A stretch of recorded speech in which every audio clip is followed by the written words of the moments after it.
नमस्कार, master stroke में आप सभी का बहुत बहुत स्वागत है। मेरा नाम रुबिका लियाकत है। एबीपी न्यूज पर अब शुरू हो रहा है मास्टर स्ट्रोक। आज मास्टर स्ट्रोक में सरकार की उस अग्निपथ योजना की हम बात करेंगे जो कल लॉन्च हुई थी और आज उस पर हंगामा मच गया। राजनीतिक तौर पर तो इस योजना का विरोध कल ही शुरू हो गया था, लेकिन अब बहुत से रिटायर्ड सैन्यकर्मी इस योजना का विरोध कर रहे हैं। रिटायर्ड आर्मी मैन क्या सवाल कर रहे हैं और इस योजना पर उन्हें किस तरह का शक है, ये हम आपको आगे बताएंगे। लेकिन उससे पहले हम इस योजना के बिहार में हुए विरोध की बात कर लेते हैं तस्वीरों के साथ। आज सुबह सुबह बिहार के कई जिलों में युवाओं ने सरकार की इस नई भर्ती योजना का विरोध किया। कुछ इस तरह। ये वो लड़के हैं जिन्होंने पिछले 2 साल के दौरान फौज का फिजिकल और मेडिकल एग्जाम क्वालिफाई किया, लेकिन जब उन्हें ये उम्मीद टूटती हुई दिखी कि उन्हें फौज में अब नहीं बुलाया जाएगा क्योंकि नए तरीके के नियम आ गए हैं, तो उनका गुस्सा कुछ इस तरीके से फूटा। मूल मुद्दा सिर्फ यही नहीं है। मूल मुद्दा यह है कि क्या फौज में भर्ती के नए नियम सही है। रिटायर्ड आर्मी अफसर सवाल उठा रहे हैं और वो पूछ रहे हैं कि क्या सिर्फ 4 साल में कोई नागरिक फौजी बन सकता है? क्या आर्मी के ढांचे को छेड़ना सही है? क्या फौज के जवानों के डेडिकेशन पर कोई फर्क पड़ेगा? ये वो तमाम सवाल हैं जो आज की तारीख में उठ रहे हैं। सवाल और भी है और लगातार पूछे जा रहे हैं। सेना में अभी जो जवान रिक्रूट होते हैं उन्हें 42 हफ्ते की कड़ी ट्रेनिंग दी जाती है, 42 वीक्स। असल में ये कहा जाता है कि 5 से 6 साल की ड्यूटी के बाद ही जवान यूनिट का हिस्सा बन पाते हैं। उन्हें मालूम होता है कि अब सेना ही उनका घर है और इसीलिए उनका जज्बा और डेडिकेशन बहुत हाई लेवल का होता है। लेकिन जब जवानों को आप सिर्फ 4 साल के लिए भर्ती करेंगे तो फिर क्या उनके डेडिकेशन पर कोई असर पड़ेगा? उसका क्या होगा? आज ऐसे बहुत से सवाल थे जिनका जवाब देने के लिए आर्मी, एयरफोर्स और नेवी सामने आए। हम आपको ये बताने जा रहे हैं कि कौन से महत्वपूर्ण सवाल आज की तारीख में उठ रहे हैं और फौज की तरफ से उन पर क्या जवाब दिया जा रहा है। अगर सेना में जाने वाले युवाओं को इस नई स्कीम को लेकर किसी भी तरह का कोई भी कंफ्यूजन है, उनके मन में कोई भी डाउट है, तो आज मास्टर स्ट्रोक में अगले कुछ मिनट बहुत ध्यान से उनको हमारे साथ बने रहना होगा। हमने बहुत मेहनत के बाद इन तमाम सवालों का जवाब तैयार करने की कोशिश की है। सबसे पहला सवाल यह है कि 4 साल के बाद जवान क्या करेगा? उसे नौकरी कहां मिलेगी? फौज की तरफ से कहा गया कि कई राज्य सरकारों ने आश्वासन दिया है कि वो इन फौजियों को अपने पुलिस विभाग में भर्ती करने में प्राथमिकता देंगे। गृह मंत्री अमित शाह की तरफ से कहा गया कि 4 साल के बाद इन फौजियों को सीएपीएफ यानी केंद्रीय पुलिस बलों में प्राथमिकता दी जाएगी। इसके अलावा 25% युवाओं को फौज खुद रिटेन कर लेगी। दूसरा सवाल ये उठा कि 4 साल में कोई लड़का फौजी कैसे बन सकता है? वो फौज के आधुनिक हथियार चलाना कैसे सीखेगा? क्योंकि इसमें तो बहुत वक्त लगता है। फौज की तरफ से जवाब दिया गया कि इन नए जवानों को बेसिक हथियार ही चलाने जाने सिखाएंगे, स्पेशलाइज्ड वेपन उन्हें इस वक्त नहीं दिए जाएंगे। सवाल फिर ये उठा कि इतना पैसा खर्च करके जवान को सिर्फ 4 साल के लिए क्यों रिक्रूट किया जा रहा है? फौज ने कहा कि वो देश के लिए एक स्किल्ड फोर्स तैयार कर रही है। वो 4 साल में रिटायरमेंट के बाद राष्ट्र निर्माण करेगा। सवाल ये भी कि जब लड़का फौज में जाएगा तो वो यही सोचेगा कि 4 साल बाद तो रिटायर होना ही है, इसलिए उसके समर्पण में, डेडिकेशन में कमी आ जाएगी। फौज की तरफ से कहा गया कि जब ये भावना होगी कि 4 साल बाद मुझे फौज ही में रिटेन होना है तो वो और मेहनत से काम करेगा, समर्पण में कोई कमी नहीं आएगी। एक सवाल ये भी पूछा जा रहा है कि हथियार चलाने में ट्रेंड जवान जब निकल जाएंगे 4 साल बाद, क्या गलत दिशा में तो नहीं चले जाएंगे?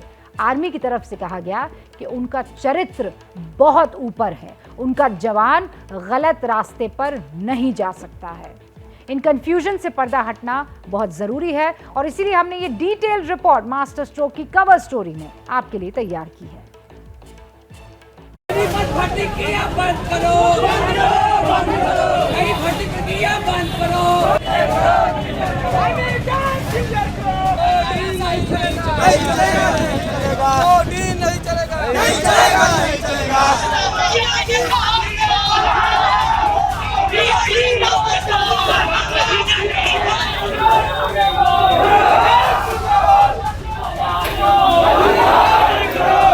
जो भी अग्निवीर में आना चाहते हैं, उसमें जोश, जज्बा, जुनून चाहिए।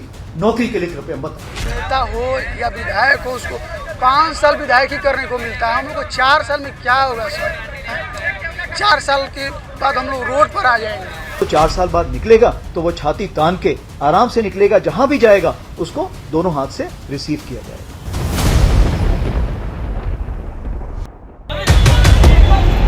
सेना के दावे पर पहले दिन ही बिहार से सवाल उठे। सेना में पुरानी भर्ती व्यवस्था के रद्द होने से वो छात्र सड़कों पर हैं जिनकी भर्ती पिछले 2 सालों से अटकी हुई थी।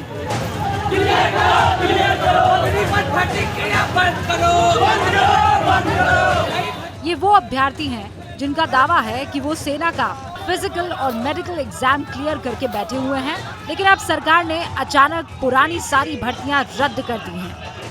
बिहार के बक्सर, बेगूसराय और मुजफ्फरपुर में आज ये अभ्यर्थी इस नई भर्ती प्रक्रिया का विरोध करने के लिए सड़कों पर उतर आए। सेना में युवा को 4 साल के लिए भर्ती किया जाएगा। 4 साल में से 1 साल तो युवाओं के ट्रेनिंग में गुजर जाएगा। उसके बाद 3 साल के लिए युवाओं को जॉब मिलेगा, उसके बाद 4 साल के बाद युवाओं को इसमें से रिटायर कर दिया जाएगा, जिसके बाद पेंशन भी युवाओं को नहीं मिलेगा। तो 4 साल के बाद वही युवा बेरोजगार हो जाएंगे और उन्हें घर बैठना पड़ेगा। तो हम चाहते हैं कि सरकार पुराने तरीके से ही सेना भर्ती को पुनः चालू करें। छात्रों की शिकायत है कि 2 साल पहले वो जो एग्जाम क्वालिफाई कर चुके हैं, उसे अचानक क्यों रद्द किया गया? 2 साल पहले मेडिकल और फिजिकल क्वालिफाई कर चुके हैं और हम लोग का एग्जाम पेंडिंग में डाल कर रखा गया। 2-3 बार एडमिट कार्ड दिया गया, उसके बाद एग्जाम को रद्द करने का भी कर दिया गया है और बोल रहा है कि 4 साल के लिए सेना में भर्ती होगा। और हम सर ये पेंशन वगैरह ये सब हटाया जा रहा है। एक नेता 3 पेंशन उठा रहा है, उसके लिए कोई प्रॉब्लम नहीं।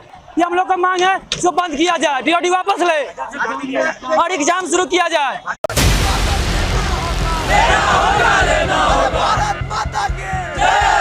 पर सवाल सिर्फ इस विरोध का नहीं है, बल्कि उन सवालों का है जो इस नई भर्ती प्रक्रिया पर उठ रहे हैं।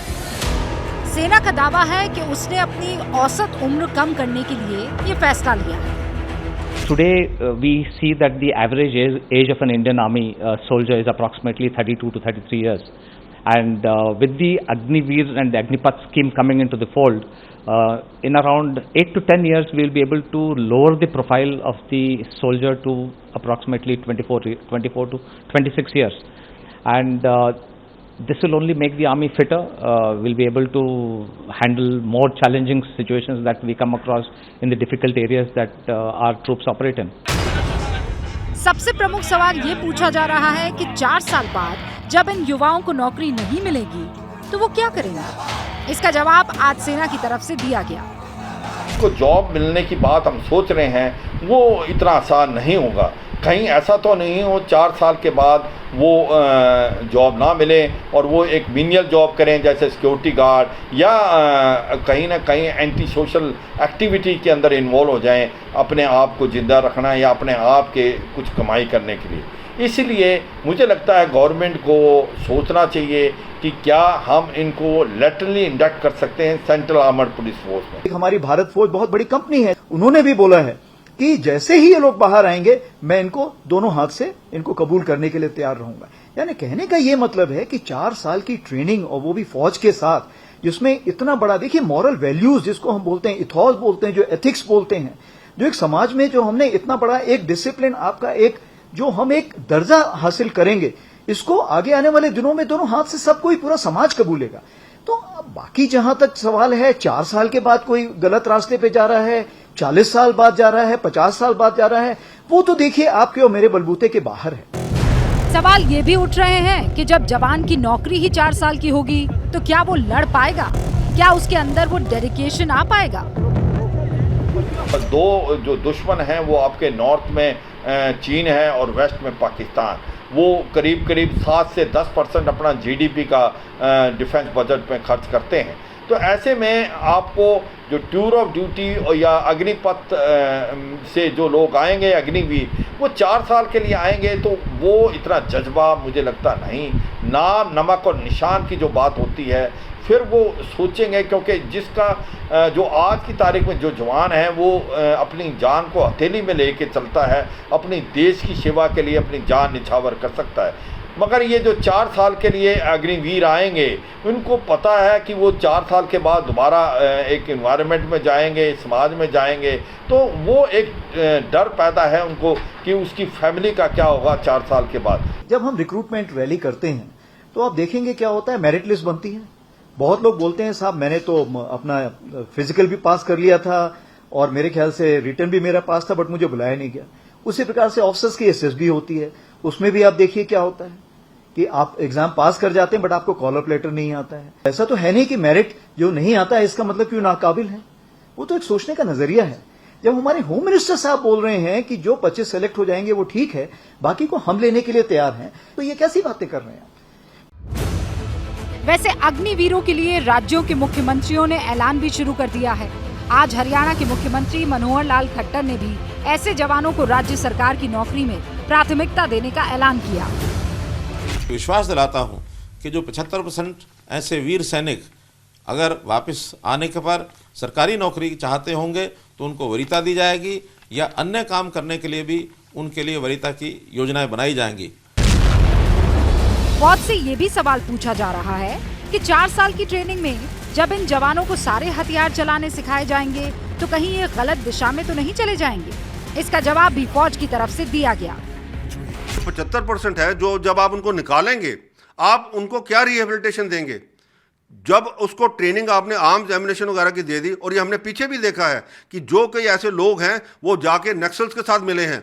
क्या हम देश के अंदर ट्रेंड नक्सल्स पैदा करेंगे? फिर आधा जब ग्लास होता है तो आपको देखना है आधा ग्लास है या आधा खाली है, भरा है या खाली है। तो अगर आप सिर्फ खाली की तरफ देखेंगे तो खाली नजर आएगा, नेगेटिव नजर आएगा। अगर आप उसको भरा देखेंगे तो पॉजिटिव नजर आएगा। सबसे बड़ी चीज ये है कि भारत देश इतना बड़ा सिविलाइजेशन है, तो अगर आप लंबे रास्ते में देखिए, अगर 4 साल वो ट्रेनिंग करेगा तो वो हमेशा पॉजिटिविटी की तरफ जाएगा। आप देखिए एक जिम्मेवार नागरिक बनेगा। मैं तो आपको ये तक उदाहरण दे रहा हूं, अब देखिए कहीं पे जैसे क्राइम हो रहा होता है कहीं भी, तो लोग क्या करते हैं, अनदेखा करके एक तरफ चल देते हैं। लेकिन मैं आपको ये विश्वास दिलाना चाहता हूं कि जब ये अग्निवीर कहीं सड़क पे चल रहा होगा और किसी के साथ भी नाइंसाफी हो रही होगी, कोई लड़की किसी को छेड़ रहा होगा, तो आप देखेंगे कि अग्निवीर आगे बढ़ के उसको रोकेगा। ये हकीकत है कि सरकार को अपने डिफेंस बजट का एक बड़ा हिस्सा फौज के मॉडर्नाइजेशन पर खर्च करना है और इसके लिए उसे अपनी सैलरी और पेंशन कम करनी होगी। इसीलिए ये नई स्कीम लाई गई है और इसीलिए फौज तमाम सवालों को लेकर पूरी तरह से आश्वस्त है। उम्मीद करते हैं कि सारे सवालों के जवाब आपको मिल गए होंगे। अब मास्टर स्ट्रोक में विश्लेषण परिवार से सवाल पर पार्टी के बवाल का। राहुल गांधी से प्रवर्तन निदेशालय के सवाल आज तीसरे दिन भी उसी तरह से हुए जैसे पिछले 2 दिनों से हो रहे हैं। हालांकि अब कल यानी गुरुवार को राहुल से पूछताछ नहीं होगी। शुक्रवार को पूछताछ का सिलसिला दोबारा शुरू हो जाएगा। राहुल से हो रही पूछताछ को लेकर कांग्रेसियों का पारा चढ़ता जा रहा है। जो कांग्रेसी कल तक हंगामा कर रहे थे, आज उन्होंने देश की राजधानी की सड़कों पर शोले भड़का दिए। राहुल से सवाल कर कांग्रेस की भावनाएं इतनी आहत हो चुकी है कि आज ईडी दफ्तर के सामने ही कांग्रेसियों के गुस्से की लपटें दिखती हुई नजर आई। ये दिल्ली के पृथ्वीराज रोड है। ये सड़क ईडी के दफ्तर के ठीक बगल में है। ईडी दफ्तर के अंदर राहुल नेशनल हेराल्ड में पैसों की हेराफेरी के आरोपों का जवाब दे रहे हैं। बाहर उनके कार्यकर्ता टायर फूंक रहे हैं। दिल्ली की 44 डिग्री की गर्मी में कांग्रेस पुलिस से 2-2 हाथ करने में पीछे नहीं रहे। ईडी दफ्तर के दूसरे तरफ की है, मानसिंह रोड की है, जहां पर यूथ कांग्रेस के नेता जो है वो प्रदर्शन कर रहे हैं। गणतंत्र दिवस में काला दिन है जहां लोगों की डेमोक्रेटिक राइट्स को रोका जा रहा है। देश में लोकतंत्र खत्म हो गया है। तकरीबन 4 से 5 टायर गाड़ी के टायर जो हैं उसमें आग लगा करके यूथ कांग्रेस के जो नेता है वो अपना विरोध जता रहे हैं। हालात है, हमारे सारे नेताओं को बंद कर दिया गया है, नजरबंद कर दिया है, हमारी आवाज को बाहर नहीं निकलने दिया जा रहा है। तस्वीरों में देख सकते हैं यूथ कांग्रेस के नेताओं को दिल्ली पुलिस के जवान जो है वो टांग करके ले जा रहे हैं हिरासत में। आप यूथ कांग्रेस के नेताओं को जो है वो विपक्ष की आवाज को दबाने की कोशिश कर रही है, उनके खिलाफ लड़ाई है ये। लेकिन हमारे साथ राहुल गांधी से ईडी के सवालों का सिलसिला 3 दिनों से चल रहा है। कांग्रेसी 3 दिनों से दिल्ली की सड़कों पर इसी तरह घमासान कर रहे हैं। पहली तस्वीर 13 जून यानी सोमवार की आपके सामने रखती हूँ, जिस दिन राहुल पहली मर्तबा ईडी दफ्तर में सवालों का जवाब देने पहुंचे। उसी दिन से कांग्रेस और दिल्ली पुलिस के बीच संग्राम छिड़ा हुआ है। फिर 14 जून वही तस्वीर देखने को मिली। आज कई जगह पर कांग्रेस और पुलिस के बीच झड़प हुई। कुछ कांग्रेसी कार्यकर्ताओं को चोट दी आई। एक कांग्रेसी कार्यकर्ता की तबीयत बिगड़ने पर नए नवेले सांसद इमरान प्रतापगढ़ी का गुस्सा तो 7वें आसमान पर पहुंच गया। यहाँ पे ये हमारा राष्ट्रीय अध्यक्ष पुलिस का देखो अत्याचार किस तरीके से मारा गया है, इसको इसके नीचे लगी है और देखो कोई हॉस्पिटल ले जाकर जा नहीं रहा। ये देखो यहाँ पे अगर उसको कुछ भी हुआ तो यह पुलिस प्रशासन उसका जिम्मेदार होगा। इस बस में बैठा है एक कांस्टेबल, एक अधिकारी उसका जिम्मेदार होगा अगर उसको लड़के को हुआ। हम पिछले 20 मिनट से हमसे रिक्वेस्ट कर रहे हैं कि उसको हॉस्पिटल ले चलिए। राहुल से सवाल पर कांग्रेसियों के गुस्से की इंतहा यह है कि पार्टी के एक नेता तो सारी मर्यादा भूल गए। सवाल राहुल से हुआ, जवाब एक सरकारी एजेंसी ने मांगा, लेकिन नागपुर में कांग्रेसी नेता शेख हुसैन पीएम मोदी को कोसने लगे और शब्द ऐसे कि हमें बीप का इस्तेमाल करना पड़ रहा है। नहीं तो नरेंद्र मोदी तेरा वही हाल होगा। बीप अब क्या बोलेंगे, जैसे ऐसे नरेंद्र मोदी की। देश के प्रधानमंत्री के लिए ये शब्द हैं कांग्रेस के वरिष्ठ नेता शेख हुसैन के, जो ना तो राजनीति में नौसिखियां हैं और ना ही उम्र में इतने कम कि उनके ऐसे बयान को नासमझी मान लिया जाए। शेख हुसैन 2002 से 2007 तक नागपुर कांग्रेस के अध्यक्ष रह चुके हैं, लेकिन राहुल की शान में गुस्ताखी से इतने आहत हैं कि देश के प्रधानमंत्री पद की गरिमा का भी इनको ख्याल नहीं रहा। नहीं तो नरेंद्र मोदी तेरा वही हाल होगा। बीप अब क्या बोलेंगे, जैसे ऐसे नरेंद्र मोदी की। शेख साहब का गुस्सा इतने से ही ठंडा नहीं हुआ। मंच पर खड़े होकर पीएम को बद्दुआएं देने के बाद इन्होंने राहुल और सोनिया के नाम पर कसीदे पढ़े और फिर चाटुकारिता का नया इतिहास रचा कि राहुल का बाल भी बांका हुआ तो देश में आग लग जाएगी, देश बर्बाद हो जाएगा। बड़ी तादाद में लोग यहाँ पर है, ये तो कुछ नहीं है। अगर जरा से भी कुछ हो जाएगा, पूरे नागपुर, पूरे विदर्भ, पूरा महाराष्ट्र इस सोनिया गांधी और राहुल गांधी के पीछे खड़ा हुआ है। अगर उनके बाल को भी जरा सा धक्का लगेगा तो इस देश के अंदर में अंगार लग जाएगी, इस देश को ये बर्बाद हो जाएगा। कांग्रेसियों का ऐसा ही गुस्सा दिल्ली से मुंबई तक नजर आया। दिल्ली में कांग्रेस दफ्तर के अंदर पुलिस और कांग्रेसियों की झड़प हुई। इस तरीके से 24 अकबर रोड का ये दरवाजा है और इस दरवाजे के ठीक बाहर पुलिस मौजूद है और बीच बीच में पुलिस दफ्तर के भीतर भी आ जाती है और जिसको वो चाहती है उसे पकड़ करके पुलिस जबरदस्ती दफ्तर के भीतर से बाहर ले जा रही है। कांग्रेस दफ्तर के अंदर जैसा घमासान था वैसा ही नजारा बाहर भी देखने को मिला। ये तस्वीरें कांग्रेस दफ्तर के बाहर की हैं, जिसमें पुलिस कांग्रेस कार्यकर्ताओं को पकड़कर ले जा रही है। इस दौरान कांग्रेस यूथ विंग के अध्यक्ष बीवी श्रीनिवास और पुलिस के बीच झड़प भी हुई। इसके बाद 4 पुलिस वाले श्रीनिवास को टांग कर ले जाने लगे। इस दौरान एक पुलिसकर्मी श्रीनिवास को बूट से मारता भी दिखा। हालांकि बाद में पुलिसकर्मी श्रीनिवास को बस में बिठाकर ले जाने में कामयाब रहे। एक तरफ कांग्रेस और पुलिस की जंग जारी रही तो दूसरी ओर कांग्रेस की सीनियर लीडरशिप दफ्तर में मीडिया के सामने आई, जिसमें कांग्रेस के 2 मुख्यमंत्री भी मौजूद रहे। राहुल गांधी जी ने जो कहा लंदन में कि केरोसिन छिड़क दिया गया है, एकमात्र राहुल गांधी है जो मोदी जी और उनकी सरकार का मुकाबला कर रहा है। एक व्यक्ति का नाम राहुल गांधी जो लगातार मुकाबला कर रहा है और उन्हीं को मोदी जी, अमित शाह जी टारगेट बनाए हुए हैं। कांग्रेस के इस हमले का जवाब देने के लिए बीजेपी भी मैदान में उतरी। पहले तो पार्टी की संपत्ति धन अपने नाम किया। हम यह पूछना चाहते हैं कि कांग्रेस शासित राज्यों के मुख्यमंत्री अपने राज्य सरकारों का कार्य छोड़कर विगत 3 दिनों से दिल्ली में क्या कर रहे हैं। कांग्रेस में यह प्रमाणित करता है केवल और केवल परिवार की पार्टी है साबित हो गया। कांग्रेस और बीजेपी की जुबानी जंग के बीच सड़क पर पुलिस और राहुल समर्थकों की जंग पूरा दिन जारी रही। कांग्रेस के बड़े नेता पी चिदम्बरम ने ईडी पर सवाल भी खड़े किए। They are not even showing the FIR of the predicate offence. We are saying there is no scheduled offence against Mr. Gandhi If there is a scheduled offence, show us the FIR. Rahul से ED की पूछताछ होने पर कांग्रेस परेशान है। हर बीतते दिन के साथ उसका सब्र जवाब दे रहा है। सवाल ये है कि कांग्रेस किस बात से डरी है? क्या कांग्रेस को राहुल की गिरफ्तारी का डर सता रहा है?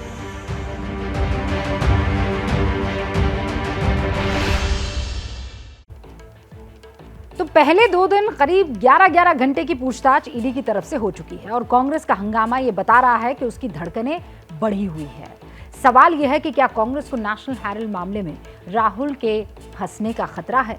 क्या पार्टी को राहुल की गिरफ्तारी का डर सता रहा है? क्या कांग्रेस को लगता है कि राहुल कानूनी दांवपेच का शिकार हो सकते हैं? ये सवाल इसलिए उठ रहे हैं क्योंकि कांग्रेस बार बार ईडी की लंबी पूछताछ पर सवाल उठा रही है और इसे सरकार प्रायोजित करार दिया जा रहा है। इनका हमारे परिवार से नफरत है या मतलब नाराज हैं या हम, क्योंकि हर आदमी की आवाज़ बुलंद करते हैं, हर इशू को पार्लियामेंट में लाते हैं, जो मतलब कि किसानों के साथ हुआ, गलत हुआ, उसके बारे में भी जिक्र करेंगे तो ज़रूर इस परिवार को दबाने की कोशिश की जाएगी और वो किसी हाल पे भी आ सकते हैं। इस वक्त एक बड़ी खबर आपको बता देना चाहती हूँ। राहुल गांधी से आज की जो ईडी की पूछताछ थी वो खत्म हो चुकी है। अभी अभी ये जानकारी मिली है। 9:30 यानी 9:30 बज रहे हैं और जानकारी के मुताबिक राहुल गांधी से ईडी की आज की पूछताछ खत्म हो गई है। अब कल उनसे कोई पूछताछ नहीं होने वाली है। कल वो ईडी के दफ्तर में नहीं जाएंगे, उनको कल बुलाया भी नहीं गया है, लेकिन परसों दोबारा ये पूछताछ शुरू हो सकती है। लगातार ये खबरें आ रही थी कि क्या राहुल गांधी को गिरफ्तार किया जा सकता है, लेकिन अब खबर ये आ रही है कि आज की पूछताछ खत्म हो चुकी है। परसों ईडी ने फिर पूछताछ के लिए बुलाया है। कल नहीं राहुल गांधी से किसी तरह की कोई पूछताछ होगी और आप देख रहे हैं लगातार इसी तरीके से राहुल गांधी की ईडी से पूछताछ और सवाल जवाब में कांग्रेस की तरफ से प्रदर्शन हो रहा है। कल हो सकता है थोड़ा रेस्ट मिल जाए। परसों ईडी ने फिर पूछताछ के लिए बुला लिया है। 9:30 बजे खबर आई कि राहुल गांधी से आज की पूछताछ खत्म हो गई है और पूछताछ का जो पैटर्न है वो कुछ इस तरीके से था कि सुबह वो जाते, लंच ब्रेक मिलता, उसके बाद दोबारा सेकंड दौर की बातचीत और जो सवाल जवाब है वो शुरू हो जाता। तो आज राहुल गांधी से पूछताछ अभी खत्म हो गई है। अब परसों दोबारा ईडी दफ्तर बुलाया गया है। बात जरा आप कश्मीर के आतंक की कर ले, क्योंकि उसे जड़ों से उखाड़ने के लिए एक अभियान चलाया जा रहा है। सरकार के इस अभियान में बंदूक है, बारूद है, कानूनी चोट है, सरकारी सिस्टम में बैठे आतंक को पनाह देने वाले नौकरी पेशा लोगों पर कड़ी कार्रवाई भी है। सबसे पहले आपको ये बताते हैं कि कश्मीर में आतंक का ये इकोसिस्टम जिसे तोड़ने की बात हो रही है वो है क्या। पाकिस्तान प्रायोजित आतंकवाद ये आखिरी पायदान पर खड़ा इकोसिस्टम का प्यादा है।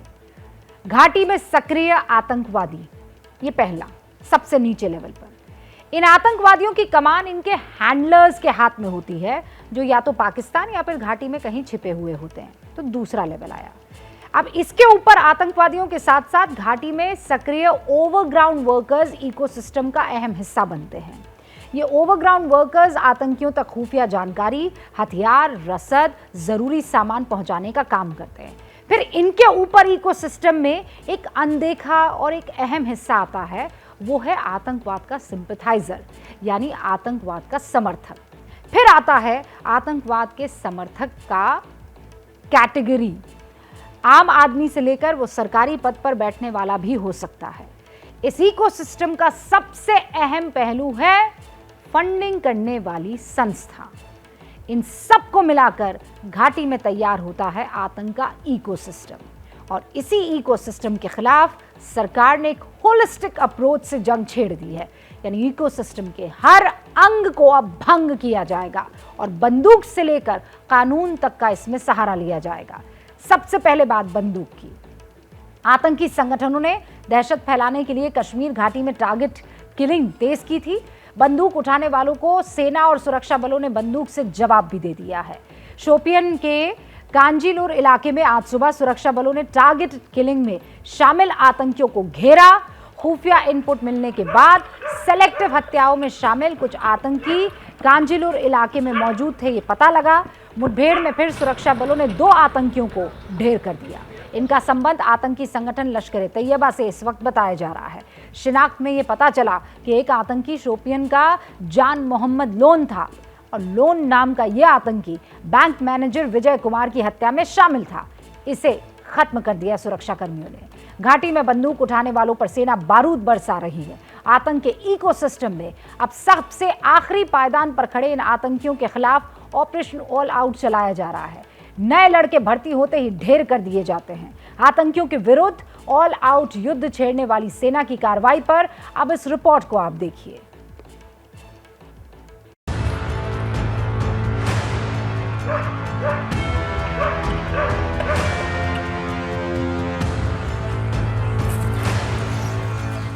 ये कश्मीर में आतंक के विरुद्ध छेड़े गए युद्ध में सेना का विजयी भाव है। हाथ उठाकर मुस्कुराकर ये सैनिक कह रहे हैं कि कश्मीर में बंदूक उठाने वालों का अंजाम मौत ही होगा। 6 जून को सोपोर में एक इनकाउंटर हुआ था जिसमें एक पाकिस्तानी टेररिस्ट मारा गया था। 2 टेररिस्ट वहाँ से एस्केप कर गया था। उसी टाइम से हम लोग इसको मॉनिटर कर रहे थे जब कल शाम में लेट इवनिंग में हम लोग को पता चला कि किसी गाड़ी में शिफ्ट करके वो और कहीं जाने वाला था साउथ कश्मीर। तो उसके बाद हम लोग उसमें कुछ लड़कों को भेजे कॉवर्ट में। उन्होंने चैलेंज किया, अंदर से गाड़ी से फायरिंग आ गया। फिर हमारे लड़कों ने रिटेलिएट किया जिसमें दोनों टेररिस्ट मारे गए। दोनों लश्कर-ए-तैयबा आउटफिट से ताल्लुक रखते हैं। सुरक्षा बलों ने आतंकियों के खिलाफ ऑपरेशन ऑल आउट छेड़ रखा है। जून महीने के 14 दिनों से भी कम दिन में सेना ने 14 आतंकियों को मार गिराया है। 15 जून को शोपियन में 2 आतंकियों को मार गिराया गया। 14 जून को श्रीनगर में 3 आतंकी ढेर कर दिए गए। 12 जून को पुलवामा में 3 आतंकियों को जहन्नुम पहुंचाया गया। 11 जून को कुलगाम में 1 आतंकी मार गिराया गया। 7 जून को शोपियन में 1 और कुपवाड़ा में 2 आतंकी मारे गए। 6 जून को सोपोर में 1 आतंकी मारा गया। 4 जून अनंतनाग में 1 आतंकी ढेर कर दिया गया। सुरक्षा बल कश्मीर की टारगेट किलिंग में शामिल आतंकियों को पहचान कर ढूंढ कर ढेर कर रहे हैं। साल 2022 में अब तक 105 आतंकी मार गिराए गए हैं। इनमें से 73 आतंकी घाटी के रहने वाले थे और 32 आतंकी पाकिस्तान के रहने वाले थे। पाकिस्तान की हर साजिश पर नजर है और हर आतंकी की चाल को नाकाम किया जा रहा है। नई आकांक्षाएं तथा नए लक्ष्य से परेशान पड़ोसी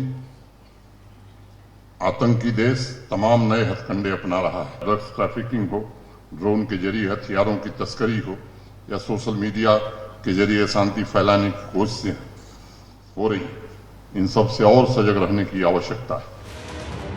कश्मीर में आतंक के आखिरी पायदान पर खड़े आतंकियों को इतनी तेजी से ढेर किया जा रहा है कि आतंक के आका बौखला उठे हैं, क्योंकि आतंक की जड़ों को सींचने वाली सिर्फ एक नहीं बल्कि हर रग को सरकार दबा रही है। हमारी नीति बड़ी स्पष्ट है कि गुनहगार को छोड़ो मत और बेगुनाह को छेड़ो मत। सिर्फ आतंकवादी ही नहीं बल्कि उनके पूरे इकोसिस्टम का समूल खात्मा, यही हमारा दृढ़ संकल्प है। जम्मू कश्मीर के उपराज्यपाल को इस वक्त आप सुन रहे थे। उन्होंने प्रतिबद्धता जताई है कि सरकार का टारगेट है कि आतंकवाद के पूरे इकोसिस्टम को खत्म करेंगे। इस दिशा में सुरक्षा बल और सरकार दोनों तेजी से कदम बढ़ा भी रहे हैं। आतंकवादियों के खिलाफ ऑपरेशन ऑल आउट की तस्वीरें तो आपने देख ली। अब देखिए ओवरग्राउंड वर्कर्स के नेटवर्क को ध्वस्त करने के लिए क्या एक्शन लिया जा रहा है। पिछले 1 महीने में दक्षिणी और उत्तरी कश्मीर में ओवरग्राउंड वर्कर्स की धरपकड़ की गई है। दक्षिणी कश्मीर में आतंकी संगठनों की जड़ें बहुत गहरी हैं। 2021 की एक खुफिया रिपोर्ट के मुताबिक दक्षिणी कश्मीर से ही सबसे ज्यादा आतंकियों की भर्ती की जाती है। उस दौरान दक्षिणी कश्मीर में लश्कर-ए-तैयबा से सबसे ज्यादा आतंकी जुड़े थे। सुरक्षा बलों ने बीते 1 महीने में दक्षिण और उत्तर कश्मीर से 40 से ज्यादा ओवरग्राउंड वर्कर्स को अरेस्ट कर लिया है। ओवरग्राउंड वर्कर्स के साथ कश्मीर में आतंकवाद के सिंपैथाइजर्स यानी समर्थकों पर भी अब कार्रवाई शुरू हो चुकी है। देश में ये रवायत रही है कि अलगाववाद की आग भड़काने वालों के लिए दिल्ली में दस्तरखान बिछाए जाते रहे। याद रखिए, उन्हें कश्मीर का स्टेक होल्डर माना जाता रहा। अलगाववादी नेता पाकिस्तान से मोटा पैसा वसूलते रहे और आतंकवादी गतिविधियों में शामिल होकर भी खुलेआम घूमते रहे। उनके रिश्तेदार नातेदार सिस्टम का हिस्सा बने रहे, यहाँ तक कि सरकारी नौकरियां करते रहे। लेकिन अब इस परंपरा को इतिहास बना दिया गया है। कश्मीर सरकार ने आतंकियों से कनेक्शन रखने वाले सरकारी नौकरों पर सख्ती बढ़ाई है। बीते 1 महीने में 3 आतंक समर्थकों को सरकारी नौकरी से बर्खास्त कर दिया गया है।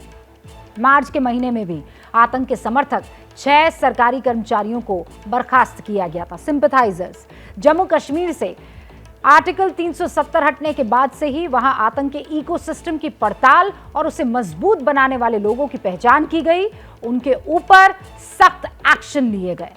सैयद सलाउद्दीन को अमेरिका ने आतंकी घोषित कर रखा है।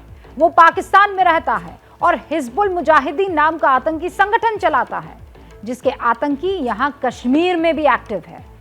2021 तक उसके बेटे कश्मीर में सरकारी नौकरी करते रहे। जुलाई 2021 में जम्मू कश्मीर सरकार ने सलाउद्दीन के दोनों बेटों यानी सैयद शकील अहमद और शादिर यूसुफ को नौकरी से निकाला। 2021 में आतंक के इकोसिस्टम को ध्वस्त करने के लिए NIA यानी राष्ट्रीय जांच एजेंसी और SIA यानी कश्मीर की राज्य जांच एजेंसी दोनों ने मिलकर कश्मीर में आतंक को फंड मुहैया कराने वालों पर भी प्रहार को तेज कर दिया है। आज NIA ने टेरर फंडिंग को लेकर जम्मू कश्मीर में बड़ी छापेमारी की। कई जगह आज सुबह बारामूला से छापेमारी की शुरुआत हुई।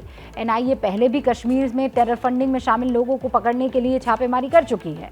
टेरर फंडिंग के आरोप में 20 से ज्यादा लोगों को गिरफ्तार किया जा चुका है और गिरफ्तार किए गए लोगों में नार्को टेररिज्म यानी सरहद पार से ड्रग्स लाने वाले तस्कर भी शामिल हैं। टेरर फंडिंग पर चोट लगातार जारी है। मई महीने में ही आतंकी यासीन मलिक को टेरर फंडिंग का दोषी पाया गया। उसे उम्र कैद की सजा सुनाई गई।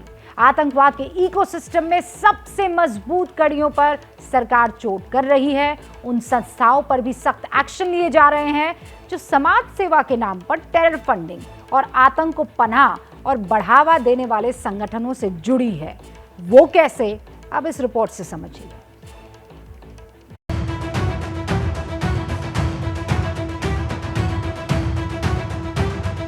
80 के दशक के अंत से कश्मीर में आतंकवाद ने सिर उठाना शुरू किया और उसका नारा था आजादी। कश्मीर की आजादी की मांग का मतलब था अलग राष्ट्र और इसको पाकिस्तान की शय पर हवा देने वाले थे जमात-ए इस्लामी कश्मीर जैसे संगठन।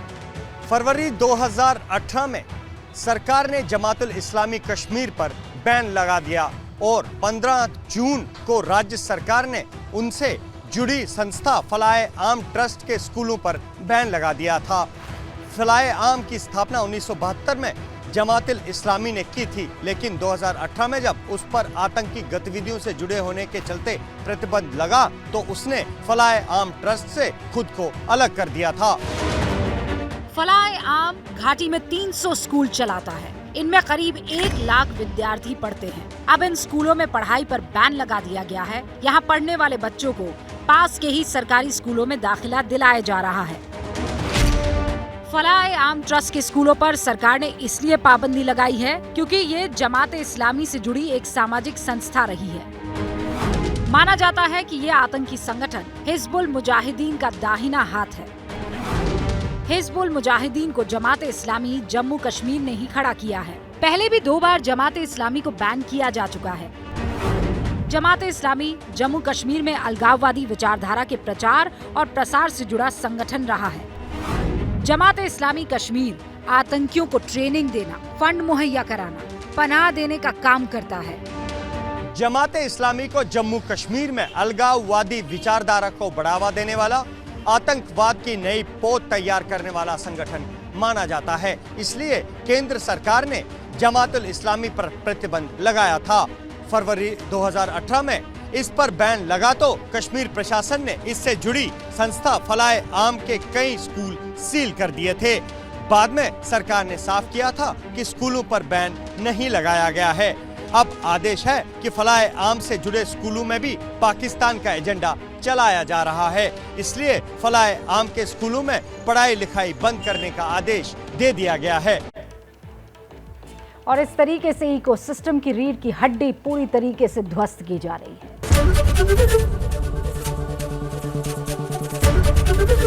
एबीपी न्यूज आपको रखे आगे।